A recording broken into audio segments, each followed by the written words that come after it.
All right. Hello, everyone. Welcome to the Relief Valve Podcast. We're just getting started here. I'm taking the risk of doing TikTok live again. We'll see if I don't get myself banned for another week because some leftist shitbags didn't like what I had to say. But we'll see how it goes. Now, bear with me here, folks. I want to check the streams. Every once in a while, we have an issue with the stream, and I just want to double check.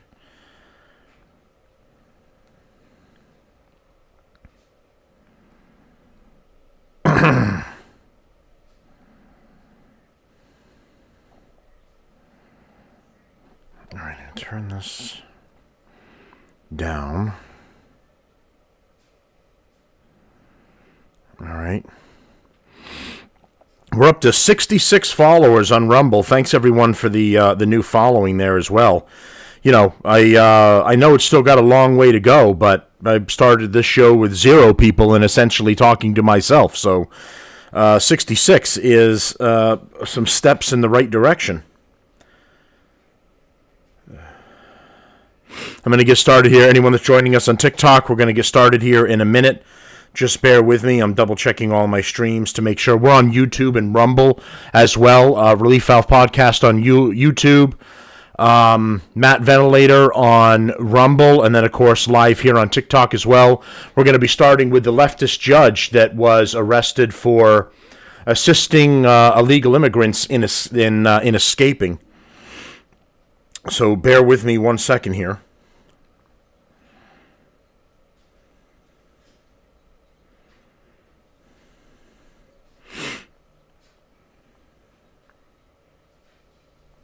No, that's not that one.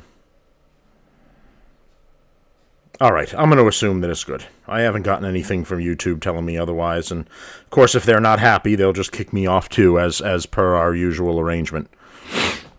So, all right, hello everyone. Welcome to the Relief Valve Podcast, the Sunday Shitbag Roundup. I haven't done really the full hour long form show in a little while. Just a lot of stuff going on, transitions for the family and stuff, and new things going on. So I haven't been able to do the full show. I just kind of did updates for everybody and then posted them online.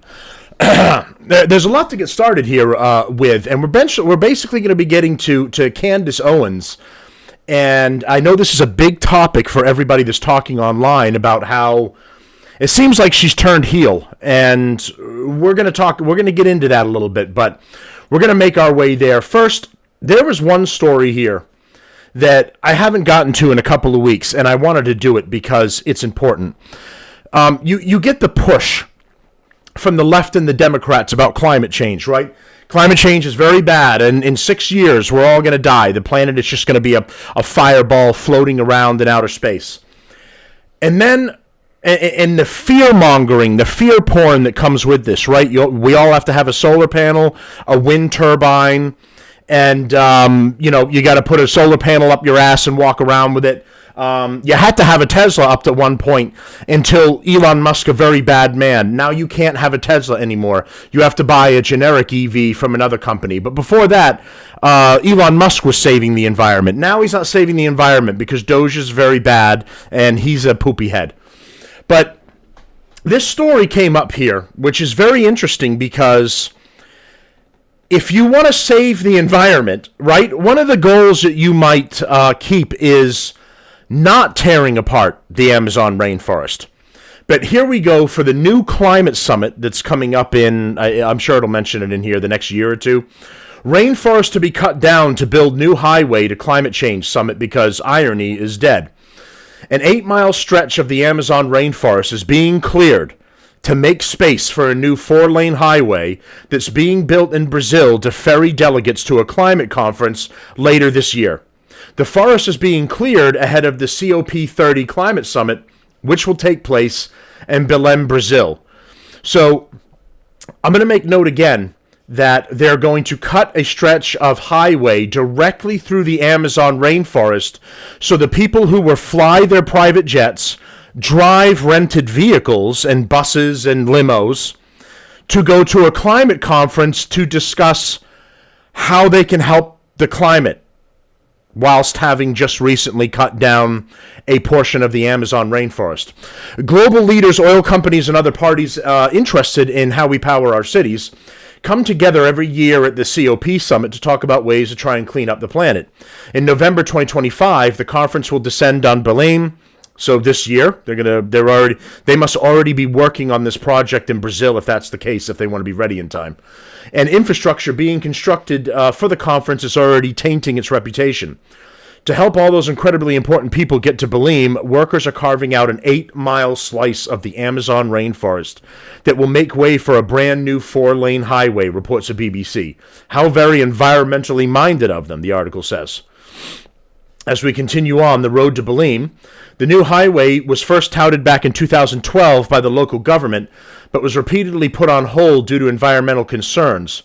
Now that work is underway on the project, those concerns are being cried out louder than ever. Along the partially built road, lush rainforest towers on either side, a reminder of what was once there. Logs are piled high in the cleared land, which stretches more than 13 kilometers, 8 miles, through the rainforest to Belém. Diggers and machines carve through the forest floor, paving over wetland to surface the road, which will cut through a protected area. Locals are now concerned that this highway could just be the start of the deforestation, for which Brazil already has a track record, with one asking the BBC what happens when someone wants to build a gas station or a warehouse along the new route, and that's a good reason. You got 8 miles to drive. Would you like maybe a gas station or a convenience store there, sir? As well as hacking at the very environment that the COP30 meeting is set up to protect, the new highway could also have a lasting impact on the animals and wildlife that live around the conference location. Experts warn that the highways running through the wild areas like the Amazon rainforest can be major causes of injuries to wildlife, which may never come across a fast-moving car before.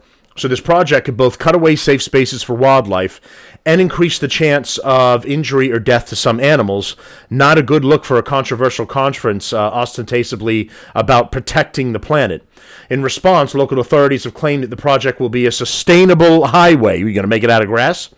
Adds the BBC. As such, it could feature wildlife crossings that allow the animals to pass over safely, as well as bike lanes and solar lighting. Oh, isn't that nice? Will you be putting in a tree lane? Because you're cutting all of those trees down and they sort of help with breathing. So here you go. Here's a leftist of the Democrats talking to you about how they care very much about climate change. They care so much about it, in fact, that they're going to cut a swath right through the Amazon rainforest in order to get a climate where they can discuss about evil companies cutting swaths through forests and jungles. Now, I think that the Amazon rainforest provide, and I could be wrong about this, I'm going to look it up. The Amazon rainforest provides like 3% of oxygen to the planet, something like that. If somebody already knows the answer, feel free to jump on and let me know.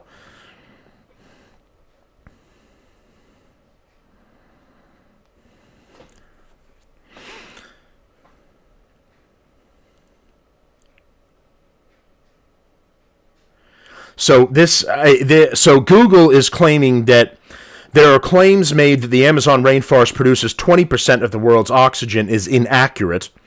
While rainforests, including the Amazon, are important for oxygen production, the majority of oxygen in the atmosphere is produced by photoplankton in the oceans.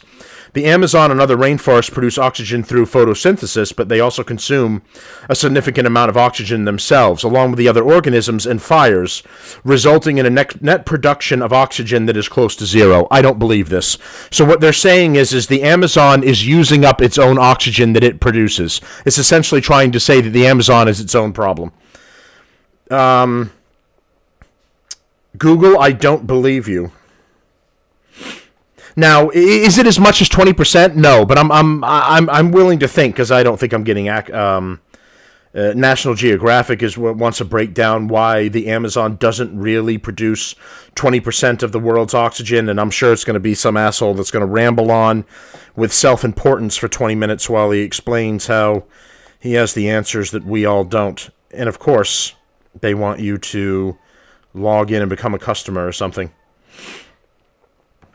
But either way, this isn't. Cutting down trees is bad. I think we can all collectively agree on that cutting down trees are bad. And the climate saviors that are going to help us are going to cut down a swath in order to get to their climate conference. I mean, you could just move the conference somewhere else that you didn't have to cut.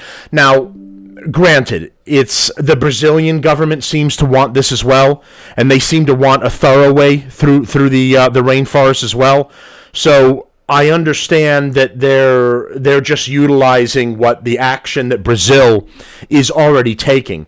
But if you wanted to put your money where your mouth is, you would say to Brazil, if you're going to put a highway directly through the Amazon rainforest, we refuse to attend a climate conference there. We'll move it to another location. If you wanted to maybe stand by your morals, and that's assuming that you even had any.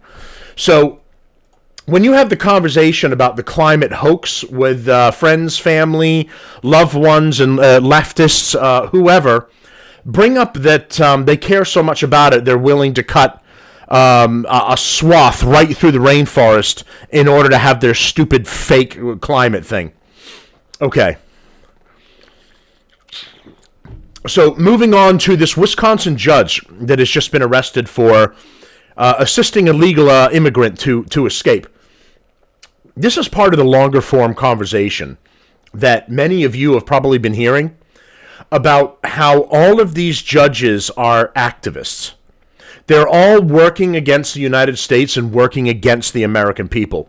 And this right here is just number one as an example to what's happening. These judges should be following the law, not pushing their own personal agenda. And when I read some information to you about this woman, I'm going to show you what her personal agenda is.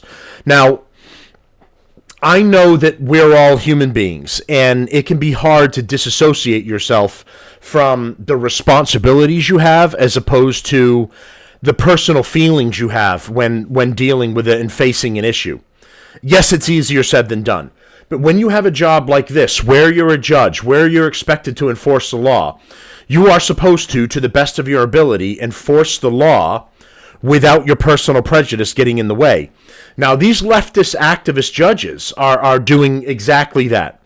They are ruling by personal preference rather than the law that they should be abiding by. And that's dangerous for most of us because you and I, as tax-paying citizens, are not going to get a fair shake. Yeah, you're right. GOP have prejudices too, but I encourage you to give me some examples of that. But it's been leftists that I've been seeing, James, that have been the most out of control with this issue. Yeah, of course you should follow the law and the Constitution, and Trump is doing that. How is he not doing it? He's following the Constitution like no other Democrat has ever done. In fact, they've done the exact opposite. They've done whatever they wanted. So let's continue here. A Wisconsin judge is threatening not to hold court. This is another one responding to the arrest of this judge. Another Wisconsin judge is threatening not to hold court in protest of federal authorities arresting her fellow judge, Hannah Dugan. And we'll get to Hannah Dugan. Judge Monica Isham, that name tells you everything you need to know about pretty much where her loyalties lie, made the announcement in an email to judges across the state on Saturday. Her email titled, "Guidance requested or I refuse to hold court." For crying out loud, not abducting people with no warrants, due process, sir. They're illegals who came into this country. They were criminals the second they stepped over the border. They don't have any more rights. And no one should be advocating for them to now have proactive rights after they ignored the entire process and came in. So I don't have any sympathy for them. And community guidelines violation is also concerning that you're in my chat. No intention of working with the immigration. The court made clear that she had her email titled "Guidance requested or I refuse to hold court." Made clear that she had no intention of working with immigration and customs enforcement, ICE. If there's no guidance for us and no support for us, I will refuse to hold court in Branch 2 in Sawyer County. I will not put myself or my staff who may feel compelled to help me. This is important right here. I will not put myself or my staff who feel compelled to help me. Not my staff who want to follow the law in the rules of getting rid of an illegal immigrant. It's who feel compelled to help me. What this means in code when she's saying this is her fellow leftists who want to follow the same doctrine that she does. That's what it is. So not following the law and not doing their job properly, but they are receiving taxpayer funds to do that job while they work against the interests of the state and the taxpayers. Or my community in harm's way, Isham wrote, according to a copy of the email obtained by Wisconsin Right Now. I have no intention of allowing anyone to be taken out of my courtroom by ICE and sent to a concentration camp, especially without due process, as both of the constitutions we swore to support require. Should I start raising bail money, Isham wrote, referring to the Wisconsin state constitution as well. This is the woman that's been arrested currently. This is the other leftist judge that assisted an illegal in escaping her courtroom. If this costs me my job or gets me arrested, then at least I know I did the right thing, she added. No, following the law is the right thing. Assistant Attorney General for Civil Rights Harmeet Dillon reacted to Isham's ultimatum on social media, saying the threat was problematic. Duggan was arrested and charged with obstruction. This is the original judge in Wisconsin. Duggan was arrested and charged with obstruction of an official proceeding on Friday after evidence came to light that she had shielded the migrant from ICE agents, according to a criminal complaint. She was also charged with concealing an individual to prevent discovery and arrest. Federal agents from ICE, FBI, CBP, and DEA attempted to arrest the undocumented male Mexican national from Eduardo Flores Ruiz following his scheduled criminal court appearance before Duggan on April 18th to face 3 misdemeanor battery charges for allegedly beating 2 people. So this person came into the country illegally, attacked 2 people, allegedly, and an American leftist judge in Wisconsin assisted this man in escaping out of the back door of our court. Does that sound like justice to anyone? Does that sound like these leftist judges are working for the benefit of the American people? My assumption is going to be that he attacked 2 tax-paying American citizens. Is that justice happening? So he wasn't even supposed to be here to begin with, and after he attacked people, a left-leaning judge was willing to help him escape. Duggan demanded that the officers proceed to the chief judge's office, and after his hearing ended, escorted Flores and his attorney out a restricted jury door, bypassing the public area where agents were waiting in order to help him avoid arrest, per the complaint. Duggan has worked with the legal aid organizations and as an executive director of Catholic Charities in the past. So she's been with legal aid or organizations that tend to help criminals. Catholic Charities have been one of the organizations that have been setting up tents and working at the border. One of Alex Jones's guys, something Owens, actually did a story on this, and he went to the border and was talking about it. And where they were assisting illegals would cross over the border. They would give the illegals a medical check. They would give them food, water, any shots or any inoculations that they may need, and then advice on where to go now that they were inside of the country. So Catholic Charities has also been working against this country and against the tax-paying American people. This is one of many reasons why I don't support the church anymore. They're hypocritical in saying that, well, they're just helping human beings. No, I think somewhere in the Bible it says you're also supposed to follow the laws of the land and the laws of man, and if it says that they're doing an illegal act, you are not supposed to be helping them, but they do it anyway, and I don't believe their bullshit about helping your fellow man. So the Catholic Charities doesn't deserve any help, any backing, any donations of any kind, in my opinion.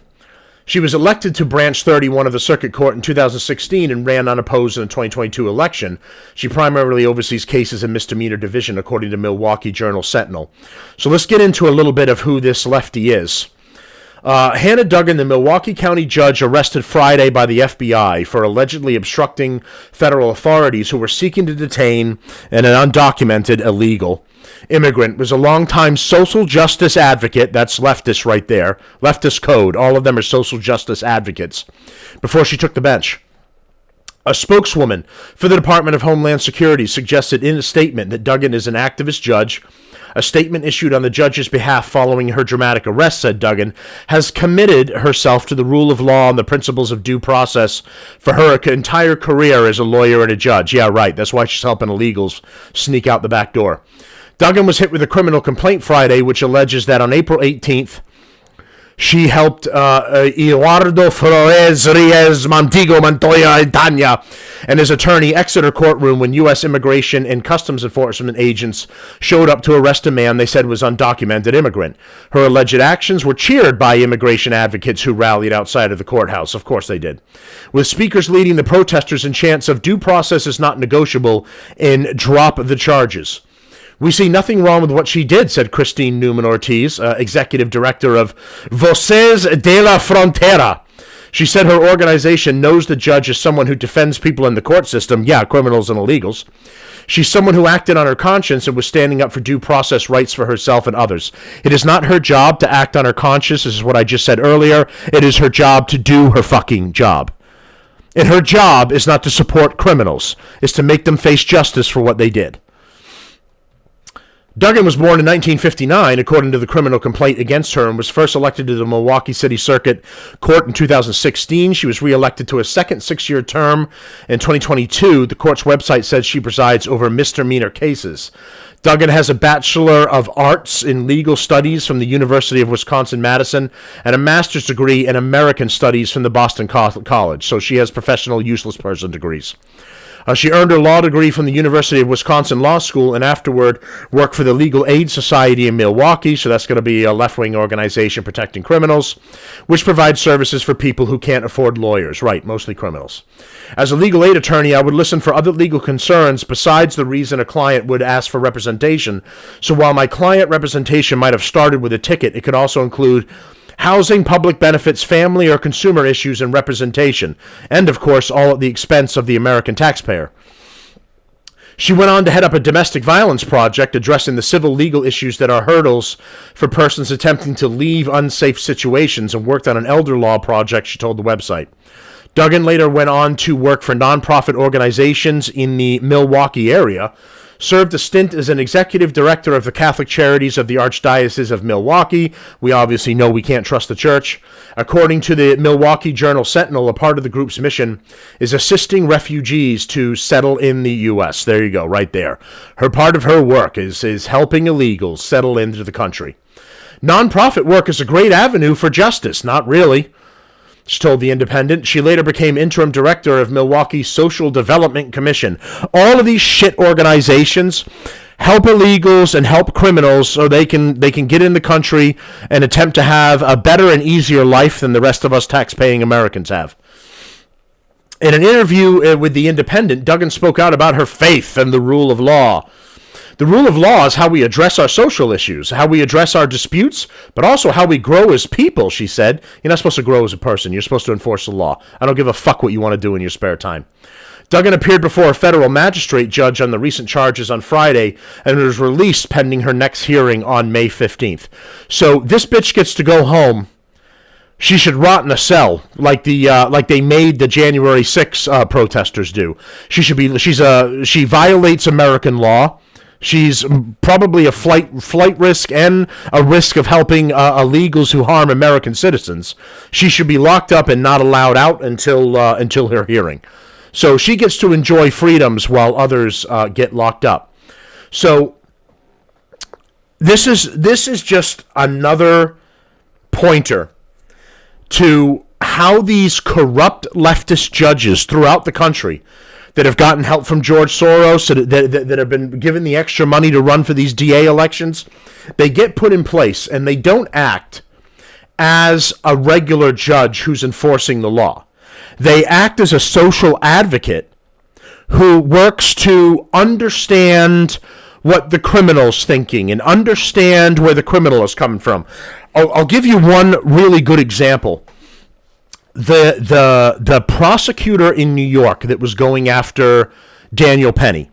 Daniel Penny was the subway hero in New York that ended up choking out the cracked out Michael Jackson impersonator that was walking around and threatening people on the subway.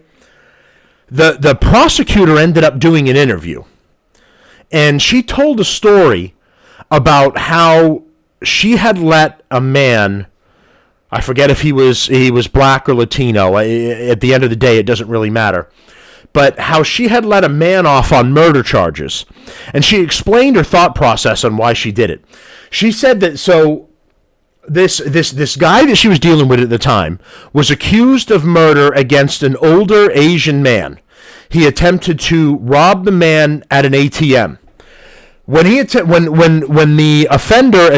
suspect attempted to rob the man who was 80-something years old, he ended up suffering a stroke and dying on the scene. So the suspect ended up getting arrested not only on robbery but murder 1 charges as well. Because of his action, the law looked at him as the one, kind of rightly so, that was responsible for the man's death. The man would have taken his money out of the ATM and gone out to go live his life if it hadn't been for being robbed by this individual. So she says that, well, after I sat down with him and he told me about his background and he told me where he came from and some of the awful things he went through in his life, I came to understand why he was forced into a life of crime and the circumstances that put him there on that day. And that, the charge of murder was such a harsh charge. So I pushed for his charges to be lessened and for him to get out of it with a little more of a slap on the wrist than actual justice for the 80-year-old tax-paying man who I have to assume worked his entire life, was retired, had built up Social Security and a 401k or something, is my guess, and then went to the ATM to pull some of his hard-earned money, had some scumbag that never should have been there attempt to rob him at the ATM, and he ends up dying for his trouble. But the leftist DA prosecutor had to understand what the criminal went through, so we had to go easier on the criminal. This is the danger of these leftist advocate DAs and judges that are in position right now. And it's so important for the American people to understand. These people do not care about your rights. They don't care about your rights as a taxpayer. They are not going to work to understand that you're a legal taxpayer, as opposed to dealing with an illegal that broke this country's laws and on top of that are very likely harming American citizens while they're here too. There's a very low percentage of these people that are actually coming in and then attempting to find a job and attempting, however their illegal status, attempting to become a productive member of American society. It's a very low amount. And again, I'll stress, their first act in coming into this country was breaking the law. Right? I've used this analogy before. So the left says, well, these people that are coming across the border, they want a better life. They want a better life for themselves and their family. So yes, they've resorted to an act of desperation. They've had to break the law because they had to get into America and they had to find a better life that they never would have gotten in their country of origin. So this is why they had to take an illegal act and take the action that they did. So you should leave them alone and let them pursue their better life. Okay, here's the analogy I've used for this when I've talked about it in the past. Let's say I'm suffering, I've lost everything, I don't have a job anymore, I can't pay for my home, and I can't put food on the table for my family. I decide to go rob a bank because of these difficult circumstances I'm in this hypothetical scenario. I decide to go rob a bank. I end up getting caught at some point through this process of robbing the bank. Now my excuse for the action that I took is very similar to the illegal immigrant situation that I just said to you. I'm in a very difficult situation. I've lost everything. It seemed to me that my only action that was available to me was to break the law and rob this bank or rob this business, whatever it was, and try to get money so I could pay for my home and I could put food on the table for myself and my family. Am I getting any understanding? Am I getting to walk away and am I getting a free ride in this scenario? No, I am not. They're going to throw the book at me. I'm going to end up in jail for taking this action, and they don't care about my reasoning to do it. My lawyer will try to use that in court as a plea for some sort of mercy. But at the end of the day, they're going to take action against me, and I'm going to be in trouble. So why does my bad situation that I'm in as a legal American citizen less than the illegal who broke our laws and came over our border claiming poverty and bad circumstances as well? Why are they more entitled than an American citizen? Right? If you've got guys on the street selling drugs, well, they're legal citizens of the United States. Why are they going to get hit with the maximum penalty of what they're doing over the illegal immigrant who crossed over the border that they knew they shouldn't have? Because if you wanted to do it the legal way, you would have gone directly to a point where you could submit yourself to immigration services. And then you would make some sort of plea for your circumstances. I'm scared to go back or I'm going to be hurt. I need a political asylum because of A or B or C. Right? You find a portion of the border that's unprotected, undefended, and you cross over that because you know you're not supposed to be doing it, and you know you're committing an illegal act. But the fact that we give this extra consideration to people, you know who should get the most consideration? Tax-paying American citizens. Everybody else should come second. And by the way, that should work for every country around the globe. If you're in Italy, the Italian citizens should come first. And any guests and visitors and people on visas or whatever should come second. The same thing in Germany, the same thing in England. I pick your country. The people of that nation, the tax-paying citizens that vote and make decisions, they should always get first consideration over anything that's going on.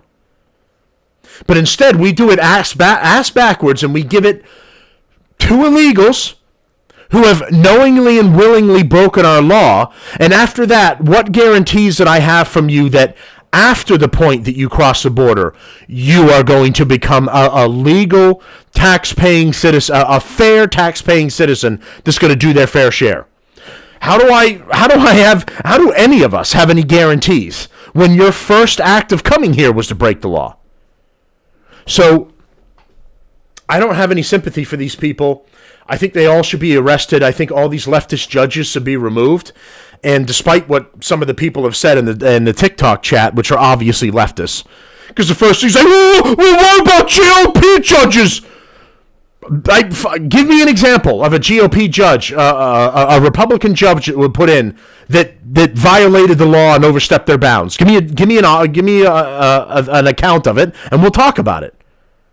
But chances are you probably don't have one, because they're actually following the law the way you're supposed to, not using feelings and emotions to figure the whole situation out. Okay, before I get to the Candace Owens thing, because I'm going to finish with that. I'm going to get to the fight here that's coming with this coming between Pakistan and India. I guess this thing is really getting hot, and it's turning into something more. So in New Delhi, you had a deadly attack on tourists, and an Indian-controlled Kashmir has again moved India and Pakistan closer to war as the two rivals downgraded diplomatic and trade ties, closed the main border crossing, and revoked visas from each other's nationals. Now, one of the most important things to realize here, both of these are nuclear-capable countries. But let's go over a little bit of an explanation here about the details of what's going on. This video is brought to you by Ground News. On Tuesday, gunmen killed 26 people in Indian-administered Kashmir, the region's deadliest attack against civilians for years.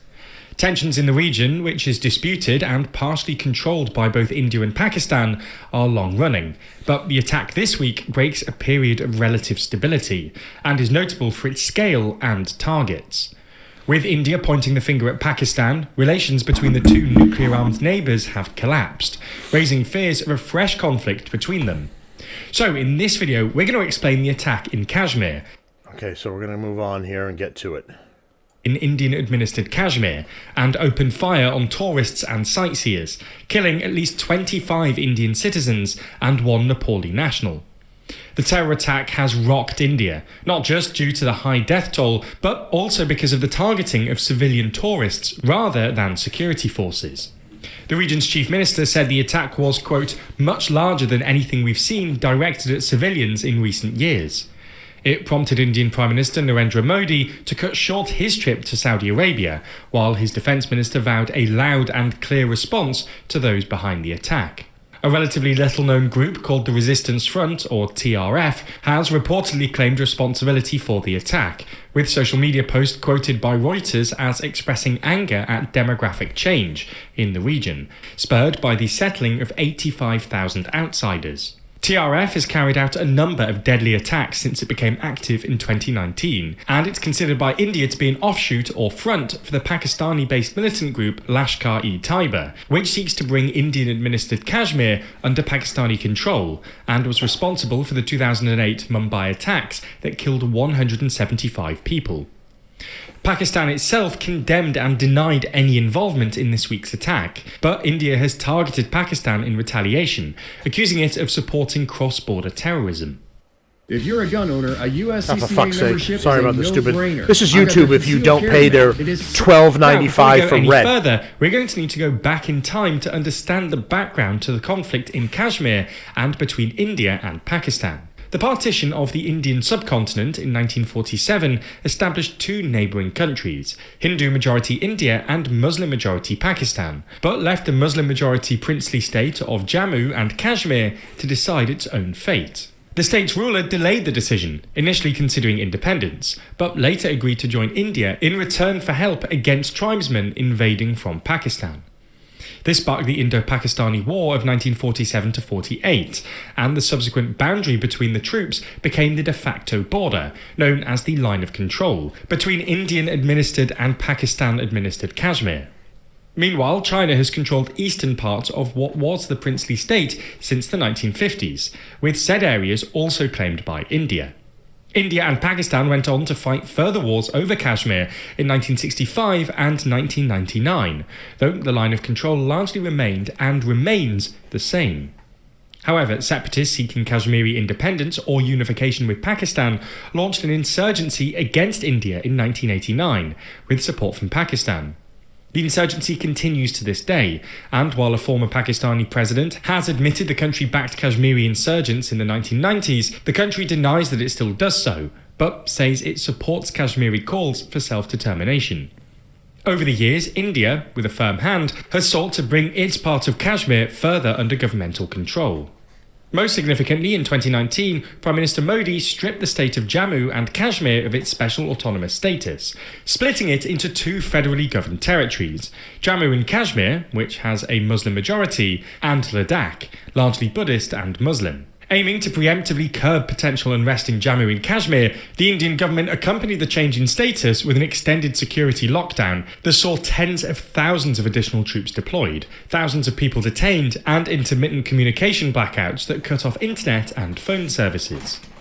The scrapping of the region's special status and subsequent loosening of domicile laws, making it easier for non-Kashmiris to gain domicile certificates, has sparked fear among some Kashmiris that their political power and their case for autonomy will be weakened by an influx of non-Kashmiri Hindu Indians.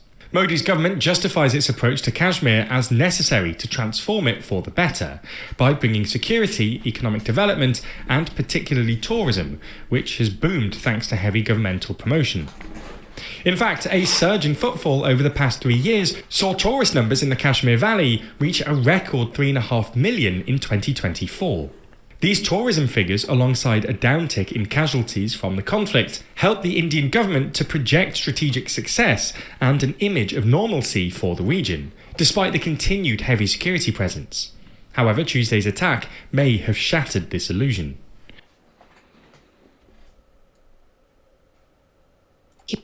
Oh, for God's sake. I'm not going to do any more commercials. So there you go. You got heightened tensions going on over there.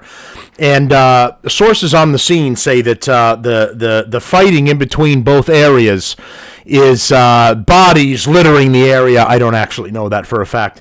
But I imagine that war between the Pakistanis and the Indians, that the best-smelling things will actually be the dead bodies.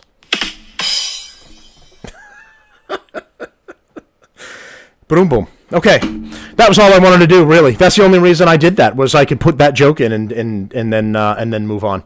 I don't particularly give a shit about Pakistan and India. India has 9 billion kajillion people, so if they might need a war just to clear out some living space in an apartment area. Okay.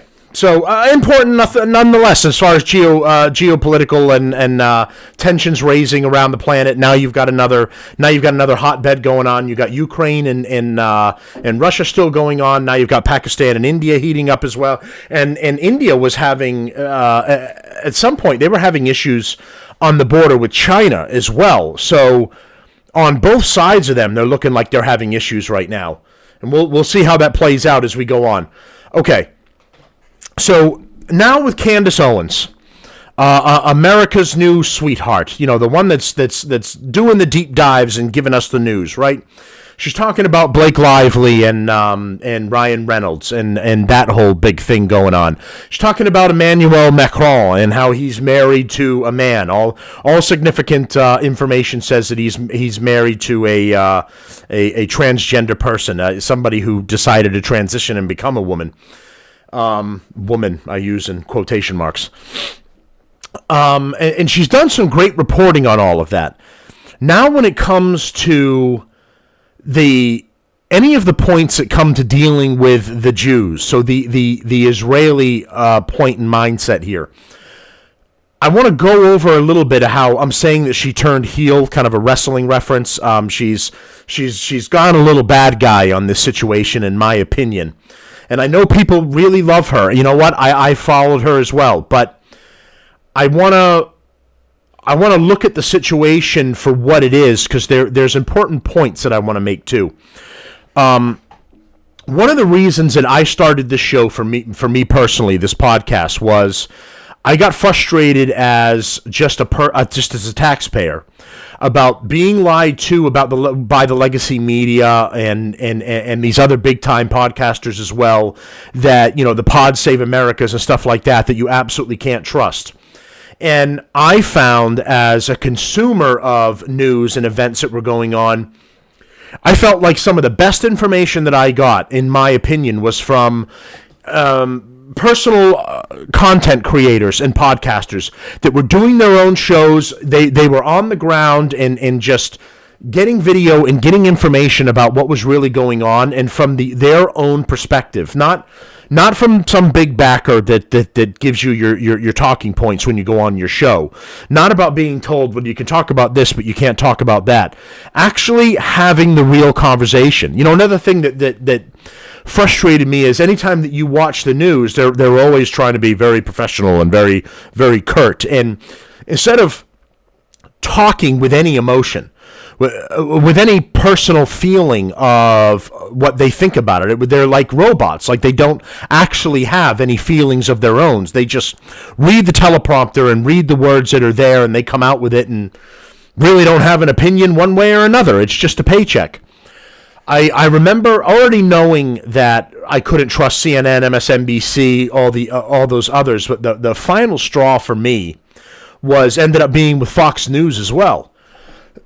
One of the big ones was getting rid of Tucker Carlson, their biggest showrunner, a guy that was out there telling the truth about what was going on, and they decided to cover their own asses and whatever the situation was, and get rid of him.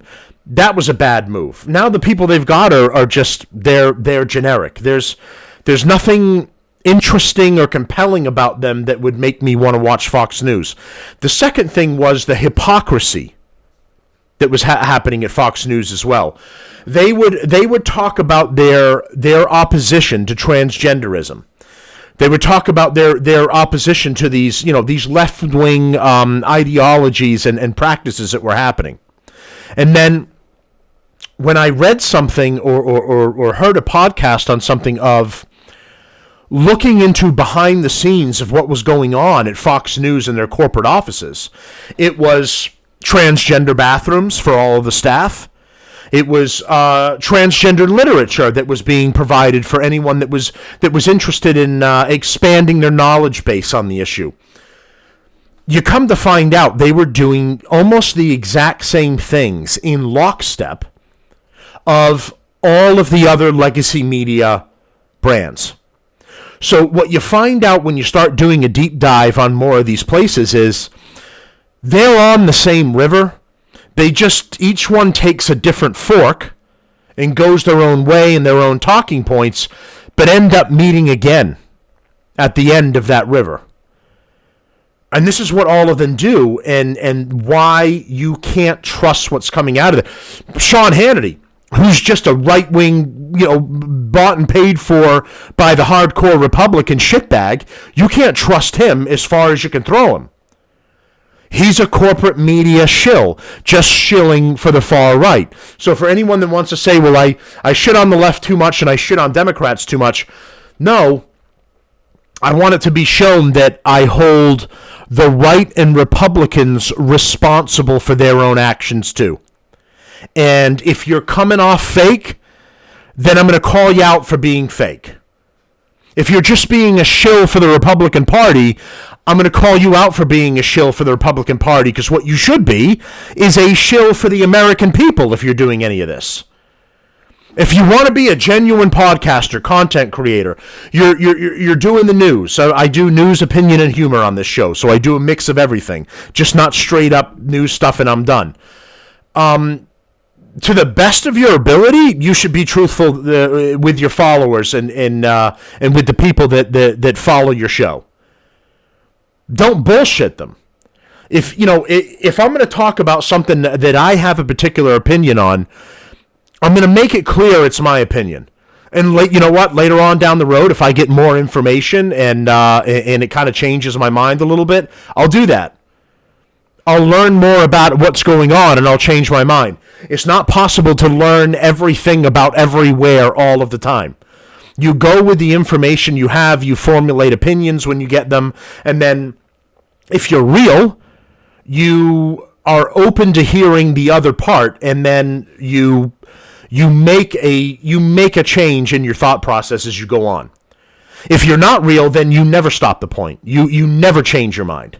You always stick to the same thing like a rabid dog, and you never let go. Now, here's what's frustrating me right now about Candace Owens.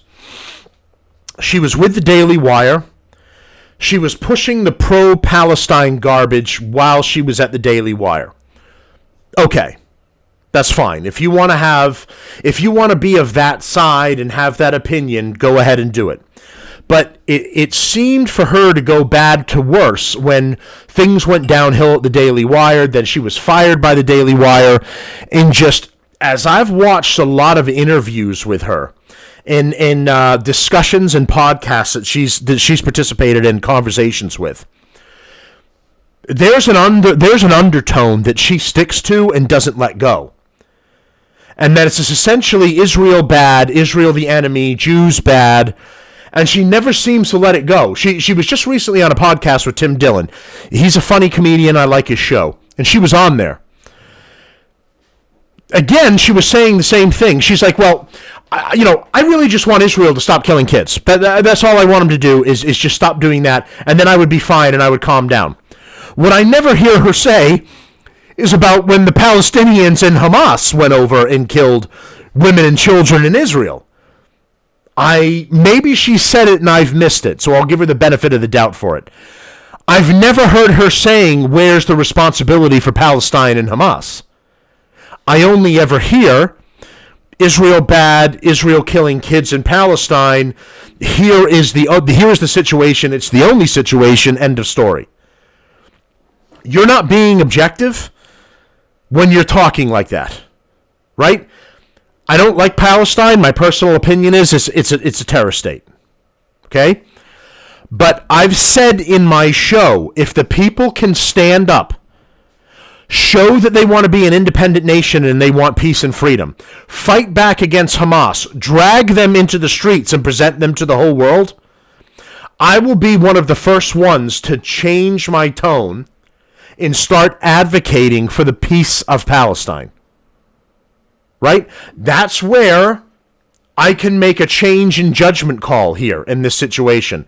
I don't have to be a dog with a bone as far as Palestine's concerned. I don't have to stay on them, never let go until they're gone. I can make a change. But you have to show me that they have to show me as a people that it's warranted for me to make that change. Candace Owens has decided to be a dog with a bone with Israel, and she won't let go. Here's the problem. And then she gets upset that she's being called an anti-Semite. But since the fallout from the Daily Wire and her fallout with Ben Shapiro and whatever happened behind the scenes, because most of them in the industry that are at that level are signing NDAs, non-disclosures agreements, so you don't have the background information of what happened there. But the assumption is there was a whole fallout because she was being pro-Palestine. Ben Shapiro is obviously, one of the more head guys up there at the Daily Wire, and he is, religiously pro-Israel. So they're bumping heads and they're running into issues behind the scene. And Jeremy Boring was the same thing. Another, even though he was a Christian guy, very pro-Israel. So she comes out of this falling out, and I see, for me personally, she's had an attitude time since this change, and it's been a bug in her ass for Israel and for anyone really Jewish. Now, on the Tim Dillon show, which just happened the other day, she tried to make the argument, I don't understand why everyone's calling me an anti-Semite. I've did my story on Harvey Weinstein, and I'm trying to help him out. He's a Jew. I've helped out that other guy that's part of the Blake Lively, Ryan Reynolds thing, the other director that's over there. He's a Jew as well. How can I be an anti-Semite and I'm helping all these people that are Jewish? That's like me saying I'm not racist because I've got 2 black friends. Anyone ever heard that old chestnut? How can I be racist? I have 2 friends who are black. No, you have acquaintances that are black, right? You're not chilling with the homies doing your thing. You're part of the clique. So don't try to use that as your backup to explain that you don't actually hate Israel and the Jewish people after you've come out with your whatever the fuck the bug up your ass is. So the problem is she's turned into this. Now, me personally, you can hate whoever you want. I'm an equal opportunity hater. I hate everybody equally. Hate whoever you want. But don't let it get in the way of your politics and your job. Try to be as level-headed as possible when you're looking at the situation. Now I'm going to show you, for me, where she's gone wrong. Okay? This video here is going to be her ranting and raving about what's happening at Harvard University. What's happening at Harvard University is Trump has pulled all of their federal funding because of these visa students that are over here that are Mahmoud Khalil was one of them that got deported. They're all shunting for Hamas, passing out Hamas flyers, encouraging all of these protests and allegedly violence as well, how these students can fight back, how they can blockade areas and harm people and all of this. The guy was handing out, Hamas paraphernalia, Catherine Levitt had showed some of the printouts of that paperwork at a press briefing, okay? And on top of that, the college has been allowing blatantly anti-Semitism, so the Palestinian students and those that are supporting Palestine are left alone. The students that attack Israeli students and are against Israel, they're also safe, and it's the Israelis that have to suffer. It's the Jews that have to suffer. They're the ones that told, well, don't go into this building today because the protesters are taking it over and we don't think you can be safe. So the Israelis are told you have to go live a different life and you have to give up some of the things you're doing. The Palestinian nut jobs are allowed to protest, take over buildings, and do whatever they want with no repercussion. So as a result of these actions, a multitude of these, Trump is rightly so cut off all federal funding to Harvard University. Now bring in Candace, who hopes that Harvard University is going to win the fight against President Trump because she feels this is a freedom of speech violation. I'm going to play the video and then we'll get into it a little bit here. But that she feels like this is free speech violations, and again, this is where her new stint as an anti-Semite comes in. That her belief of that they are catering to Jews and Israelis in this college over these free Palestine protesters and aggravators. So you already know at this point that she's a free Palestine chick. Hates Israel, loves the terrorists in Palestine. Now she supports the free Palestine people in Harvard over the Jews who are being attacked verbally and physically, and over Trump's actions. So now in this particular regard, she's anti-Trump as well. I'm going to play you this 11-minute clip here of her going on about it. I never thought that I would see a day where I would be rooting for a university above Donald J. Trump and his administration. But I don't recognize his administration right now. I don't recognize what's happening. I have a theory.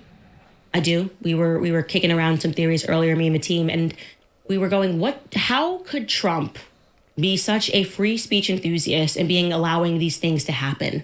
Going after college universities, trying to suppress speech while pretending that you're not suppressing speech, while pretending that you're fighting DEI. It's so messy. It's so obvious. Everyone knows what you're doing.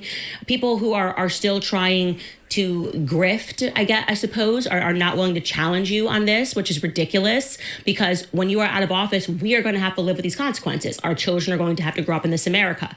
Okay? So when you threaten our speech, it's not worth it so that we can have pom-poms and go hurrah for a couple of years, then go, okay, well, yeah, now it kind of stinks because, we're getting arrested for wrongthink. We got David Friedman. Yeah, arrest him. Arrest Tucker Carlson and Candace Owens. Get them. I love it.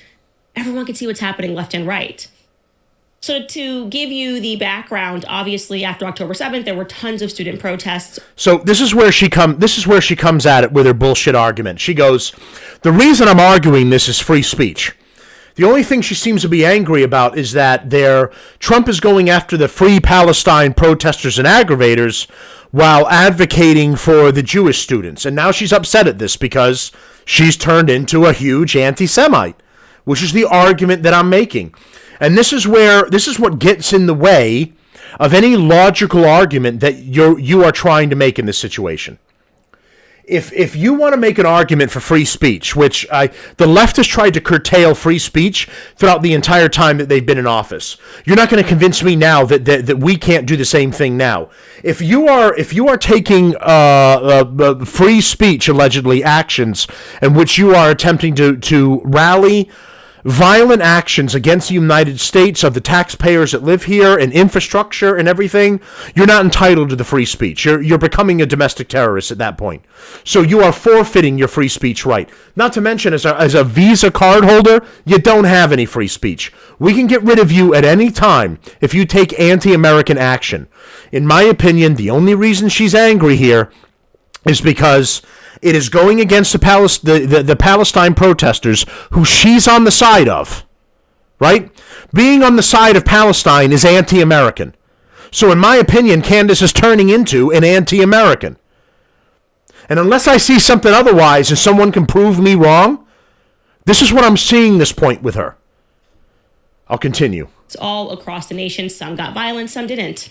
But what has happened is people started demanding that universities start, taking on their own sorts of definitions for anti-Semitism, particularly the IHRA new updated definition of anti-Semitism, which I believe was, I think it was drafted by the ADL, if I'm correct, if I remember correctly. The ADL put this together. Nothing good comes from the ADL.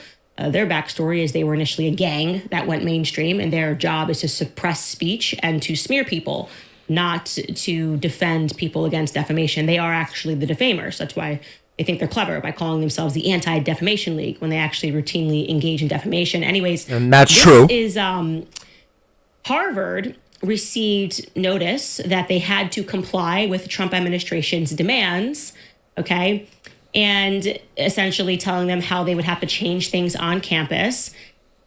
And they're, again, the administration is trying to paint this as they're coming and fighting DEI on campus, and they're not doing that. I'm going to show you it so you can see it with your own eyes.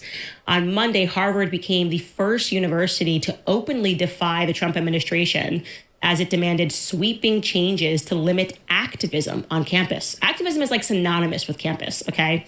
The university frames the government's demands as a threat not only to the Ivy League school, but to the autonomy that the Supreme Court has long granted American universities. They said in a quote, "The university will not surrender its independence or relinquish its constitutional rights." That's what the university lawyers said on Monday. They continued, "Neither Harvard nor any other private university can..." And by the way, that's fine if they want to go that route. You're just not entitled to any more federal funding.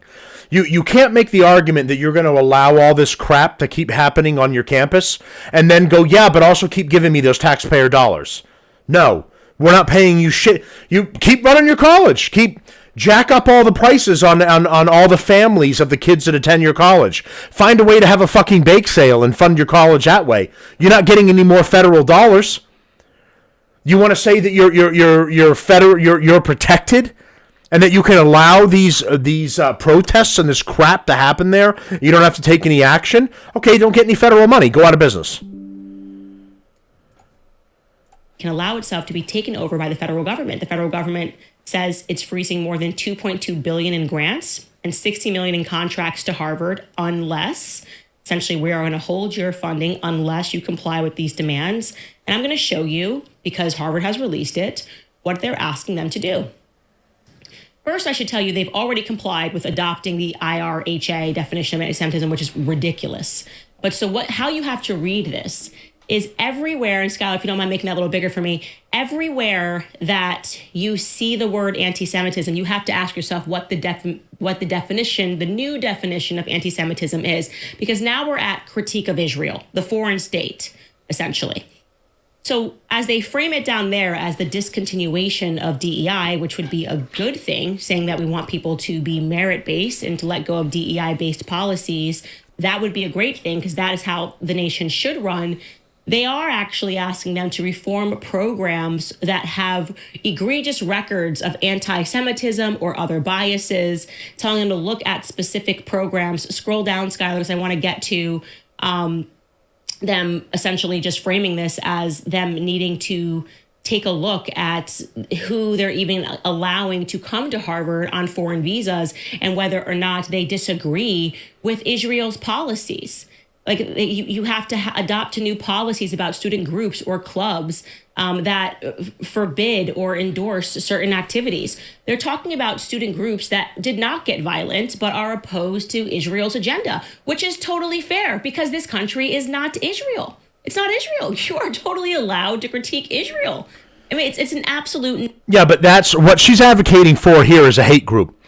By the same argument that she's making right now, it would be perfectly reasonable for me to become a member of the KKK because I hate all of these other races, and then you should leave me alone while I deal with my KKK group in meetings, and I can do my own thing and whatever I want. What we're talking about here is allowing hate groups to exist. So the argument that Candace makes right here under the guise of free speech, she argues that these Palestinian hate groups, which, when I say it's these Palestinian students who hate Israel and hate Jews, they should be allowed to exist and run within the confines of the college with no issue or resistance whatsoever. Now, what happens with groups like this is what's obvious. You can't contain the hate in these groups. This is not the local book club. You don't sit down and talk about the best notes. the best notes that are happening of things that you enjoyed. Hold on a second. I got to fix this.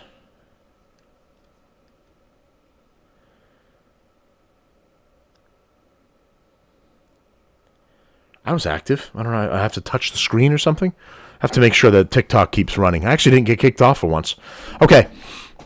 So there's like a 99% chance that these groups that are put together as hate groups are going to end up extending that hate and that action that's formulating there onto the people, entity, group that you are focused on, right?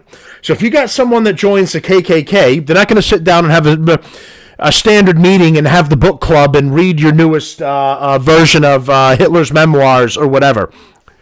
Chances are you're also talking about how to be violent towards other people or how to mistreat other people when this meeting is over. So Candace, who's an intelligent person, is advocating for these hate groups to continue under the guise of freedom of speech. That's dangerous because, again, you can't contain the hate. It is going to break out. This is how these groups work. Right? You don't join the Hells Angels and only do charity runs and help some people out with bake sales.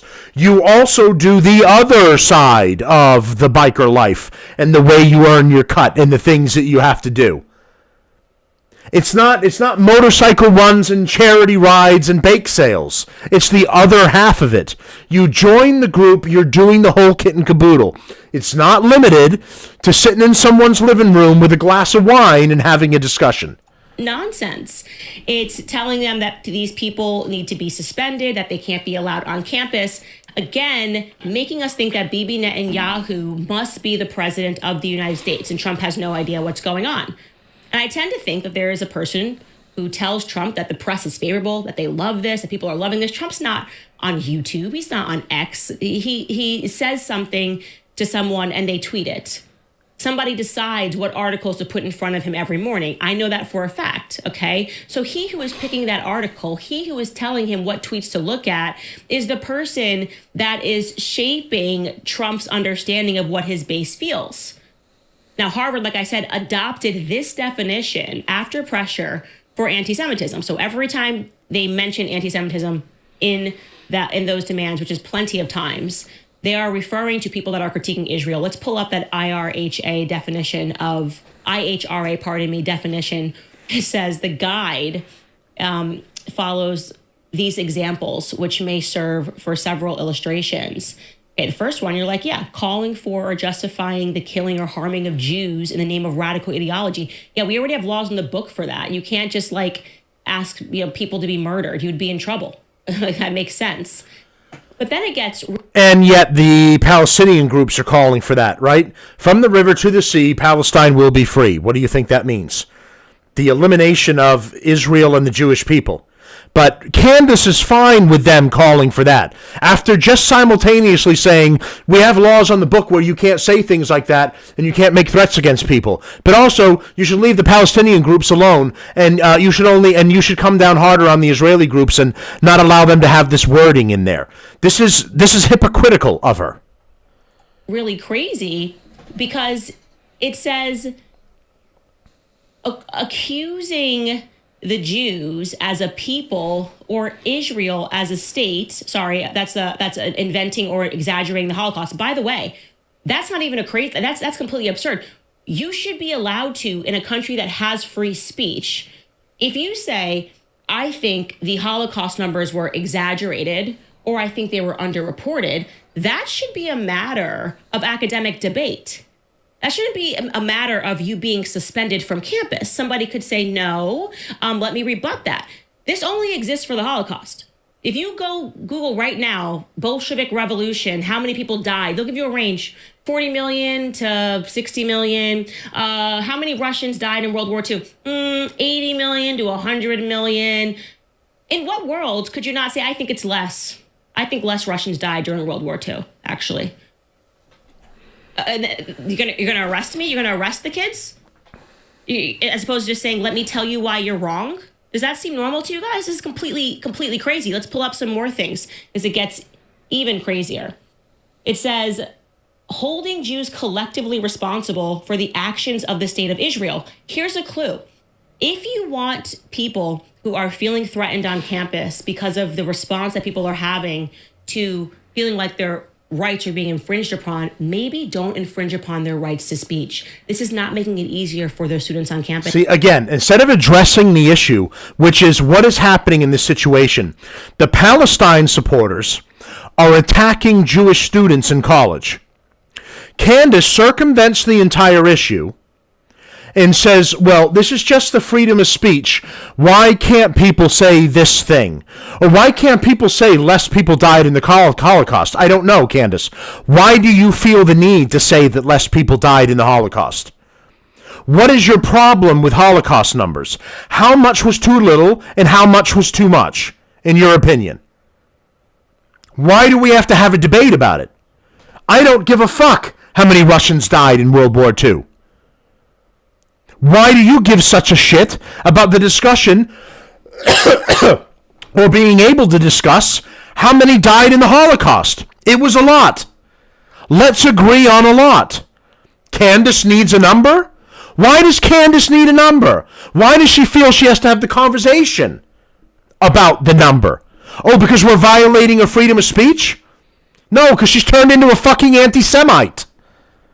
So anything that's brought up about Jewish people, or that is a discussion in this range, according to Candace, if you're a Palestinian supporter, say whatever you want, hate the Jews in Israel all day, say that you love all that all day long, and even go out and protest it and shove it down Americans' throats all day long. But all of the Jews and everybody here, you should just shut up and be thankful for the things that you have here. I mean, who does that sound like? That sounds like some Hitler-esque shit, is what it sounds like. You're all good, it's the Jews I don't like? That's where this is what I'm seeing coming from Candace. The anti-Semitism is just rising and rising with her. This is what I'm getting from her. I'm telling you, because this is making it seem like they get special consideration because these rules were not put into place. Thank you, to defend Delta. White people when BLM was going on. Okay, these rules had never been put in place to defend anybody else. So we're talking about speech censorship. That's on its face. It is speech. And of course, those rules are in place. You can't go to a college campus and call a black kid the N-word. I can't. You can't go and call a Spanish person a wetback or whatever else. This is also already in place for everyone else. They're defining it for the Israelis because they're putting an extra emphasis on it at this point because it's been completely ignored. It's become fine now with this radical left-wing base that supports Palestine to actively attack and act out against Jewish people. Not right here, and I'd say not only in Israel, but you can't reach them in Israel, but right here in the United States, they're allowing these pro-Palestine scumbags to act out against Israelis, and they're doing next to nothing about it. So the only thing that this is doing is it's a reinforcement of what's already on the books. By the way, they did that with affirmative action. It was a reinforcement of everything that's on there. In fact, it's legal racism, affirmative action. It gives you the legal right protected by the law to hire a minority person over anyone else without any explanation whatsoever. Affirmative action is legal racism. It's on the books. It's legal. You are not breaking any laws of any kind if you say, I have two qualified people here, a white person and a black person, but I'm taking the black person because he's black, and you don't have any legal recourse against me. You can say it. You can say it to him in the office. We're incentivized to hire minority people. And I'm sorry, that's the law. If you'd like to take it to court, go ahead and be my guest. But you're not going to get anywhere because the only thing we're doing is we're utilizing what's been given to us by law. So when they put these extra things into place, it's to reinforce what they're trying to focus on. This is what this is that she's bitching about.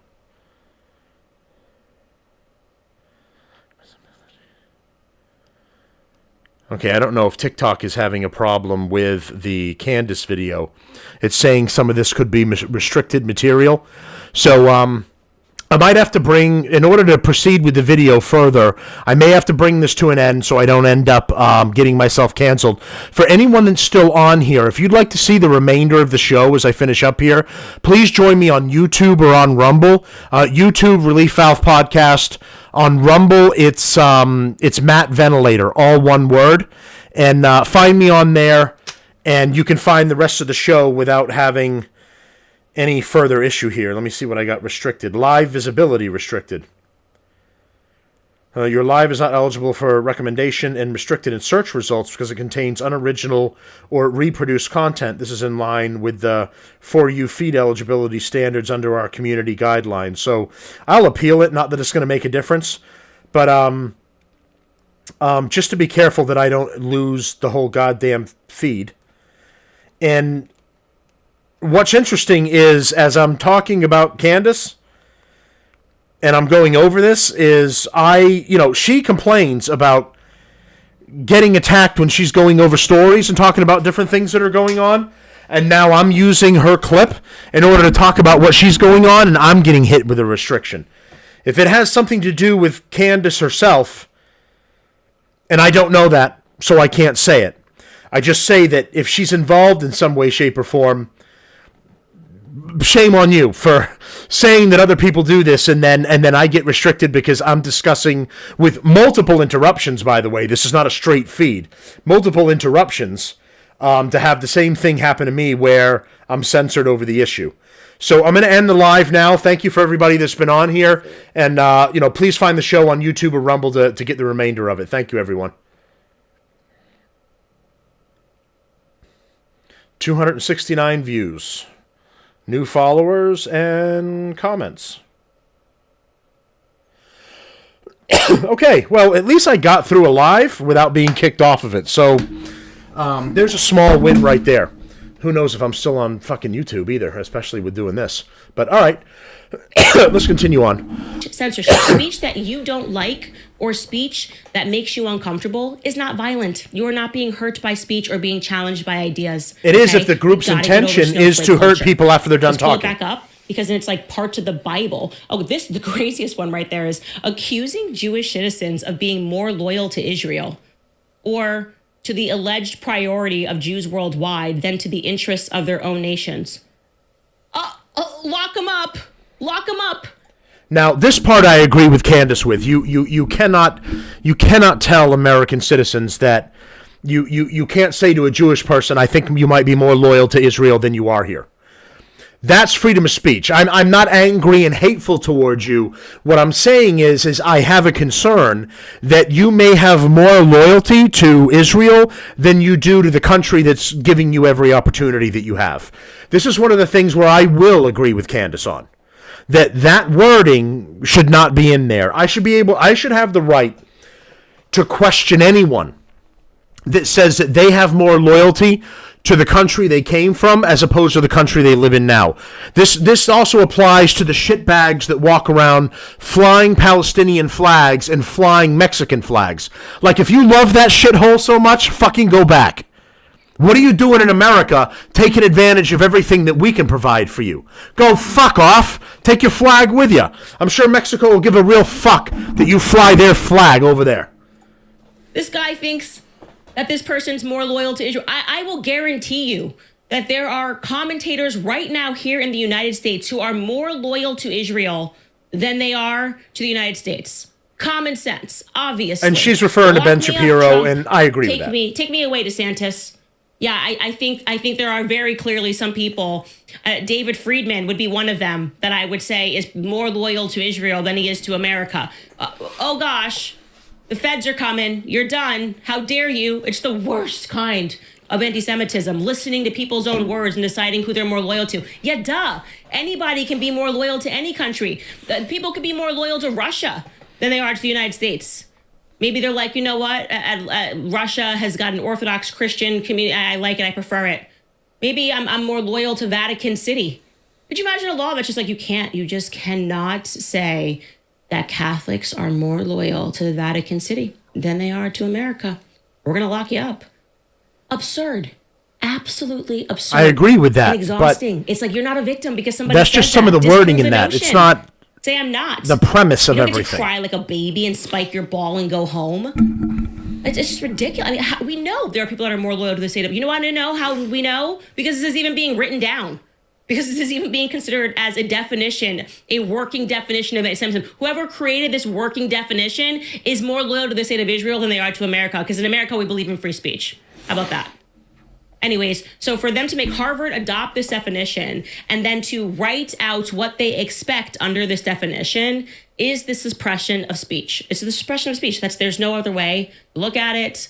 The Trump administration is fighting against free speech in America. And that is very sad for me to say and to report as someone who has been a supporter of Donald Trump. Like I said, I think it is because whoever... So they're not fighting against free speech. They're fighting against a speech that you don't like. That's what it is. She's so anti-Israel and so pro-Palestine, which is just essentially a terror nation. And until they fight and they take it back for themselves and want to become regular participating members of humanity, it's a terror nation until they take that action. They're terrorist supporters, terrorist sympathizers, or actually participating terrorists themselves. Candace Owens is supporting Palestine, which makes her, in my opinion, a terrorist supporter. I don't give a fuck about the whole conversation about loyalty to Israel or any of this other shit. My loyalty is to this country. I believe in Israel being able to defend itself from animals that it's on its border. That doesn't mean I've become pro-Israel over my own country or anything else. I'm just saying I believe in countries' sovereign rules and laws to defend themselves. You know what? Let Palestine defend itself. Let Palestine do its own thing too. I just don't give a shit if they get wiped out.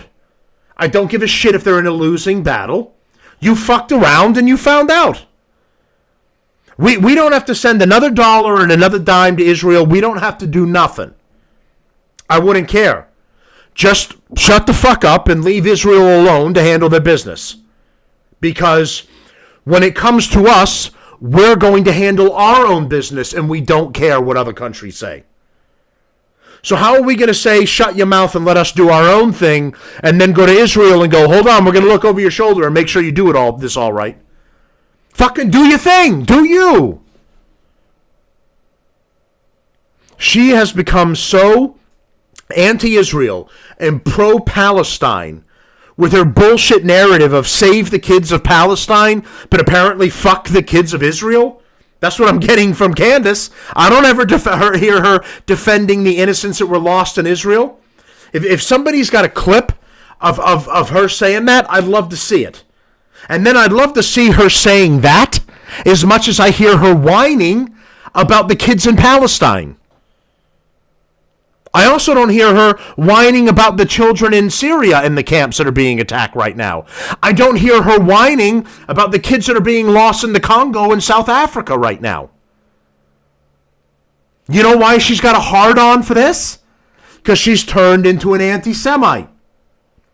She can't remove herself from the personal feelings that she's ended up coming up with after leaving the Daily Wire and the battle that she got into, and she's gotten into the anti-Semite camp and jumped down the rabbit hole. Now everything is Israel runs the entire world, and that's how everything's happening right now, and they're the bad guys. And the Palestinians who hate the West and would gladly throw you off a building if you didn't accept their doctrine and you weren't one of them, good guys that are rebels fighting back. Fucking explain that one to me. You can hate Israel all day if you want, but what the fuck are you stumping for Palestine for? How about I don't give a fuck about either? I would accept that answer. Fuck Israel, fuck Palestine. I would accept both of those as reasonable answers.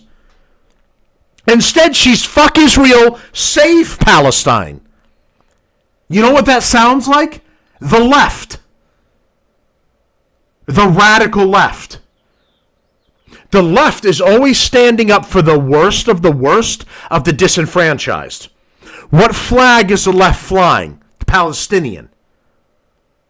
What other flags are the left fly? Black Lives Matter and Antifa. They support Canada over the tariff war with America. They support China over the tariff war over America. They always go for the bad guys instead of supporting their own country. Now Candace Owens said she's disappointed in Trump. No, Candace, we're disappointed in you. You're starting to leave your country behind, and you've decided to support terrorists, domestic terrorists in the United States. And I'm sad and really disappointed to see it. But your true colors are coming out about what we can expect from you. And this brings me around full circle to the final thing of the people that you should be able to rely on. That are doing their own shows, that are their own podcasters. You should do your best to be honest with the people that follow you. And if you can't do it, shut your fucking show down. The American people have already heard from the lying legacy media, and we're sick of it. Now you're going to start your own show and bullshit the American people again with your own line of shit? While pretending it's another avenue. Well, it's the free speech that I'm upset about. Then how come it only fucking pertains to Israel? Why isn't it with other things? Because you can see through the bullshit. She's anti-Israel, pro-Palestine, and I've got even more of a problem that she's pro-Palestine, that she's pro-terrorist nation. That's my biggest problem. At the end of the day, while I support Israel, I don't give a fuck about Israel at the end of the day. I give a shit about who you're supporting. You're supporting Palestine over your own country. You're worried about fucking Palestine. You should be worried about the United States. Fuck Palestine. So, you know, she's not happy with Trump. She's not happy with what he's doing. I'm not happy with what she's doing. And all of you, I'm not going to tell everyone what to think and what to feel about all of this. I hope it's an eye-opener. You should really take a second look of how she's acting and how she's doing all this. And all the reactions. I don't care if you love Israel or you hate Israel. This is not my reason for doing this.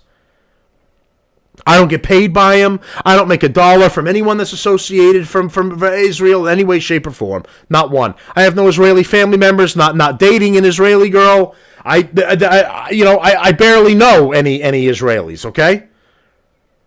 I'm going by what's right and what's wrong.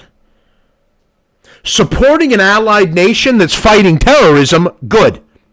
Supporting the terrorist nation, bad. I hope that breaks it down into a more clearer category. All right, so that's the show for today. Thank you. I want to thank everybody, all of the new members that I've gotten that are joining up on Rumble. You know, I said when I first started the show, I don't care if I get 5 people, 500, or 5,000. I just wanted to get my voice out there, communicate with the people. I follow this shit, news and politics and everything on a daily basis. And it's like learning the Matrix. I'm at the part 3 of the Matrix where after he gets shot and he comes back up, he can just see all the code. I can see all the bullshit. This is why I can see the code in all of this and what she's saying. And I can see through it to see that the anti-Semitism is strong with this one. And while she tries to say, I'm not, she keeps pushing as hard as she can as the anti-Israel, anti-Jew thing. And I'm just saying, pick a fucking lane and be honest about it. That's all. I would care more if you were like, you know what, fuck the Jews. I'd be like, all right. At least we're getting somewhere. I get it. I got it. I understand where you're coming from. Now explain to me why you support the terrorists in Palestine. I'd like that fucking answer more than anything else. All right. That's the shitbag roundup today. The shitbags are unfortunately the leftist judges and Candace Owens. Candace Owens is the shitbag of the week here for her a very, very, very poor job at hiding her anti-Semitism. All right. Thanks, everyone, for supporting the show. Please like, share, and continue to subscribe or get new subscribers if you really liked it. And I'll be doing daily updates throughout the week on TikTok, YouTube, and Rumble. Thanks, and I'll talk to everybody real soon.